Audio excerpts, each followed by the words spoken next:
სოფლიოს უმდიდრესმა ადამიანმა ილონ მასკმა, რომელმაც ახლახან დატოვა თეთრ სახლში თანამდებობა, განაცხადა, რომ ის კანონპროექტი, რომელსაც ამერიკის შეერთებული შტატების პრეზიდენტი დონალდ ტრამპი უჭერს მხარს, არის ამაზრზენი. ეს კანონპროექტი შეეხება გადასახადებს და ასევე რომლის ფარგლებშიც იჯდება თავდაცვის ხარჯები. ვწუხვარ, მაგრამ უბრალოდ აღარ შემიძლია ამის ატანა. ეს უზარმაზარი, აღმაშფოთებელი, ღორობით სავსე კანონპროექტი ხარჯებზე ამაზრზენია. სირცხვილი მათ, ვინც ამას მისცა ხმა, თქვენ იცით, რომ ცუდად მოიქესით.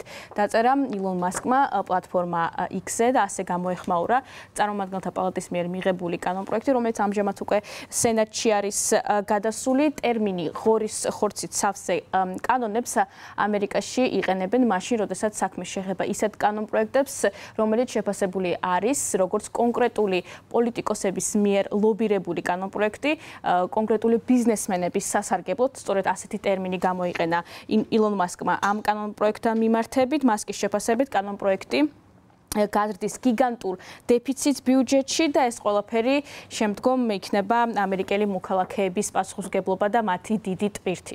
ასე აფასებს ილონ მასკი ამ კანონპროექტს, რომელსაც თავად დონალდ ტრამპი უწოდებს დიდ ლამაზ კანონპროექტს, ისევე როგორც მისი მხარდამჭერები და გუნდის წევრები.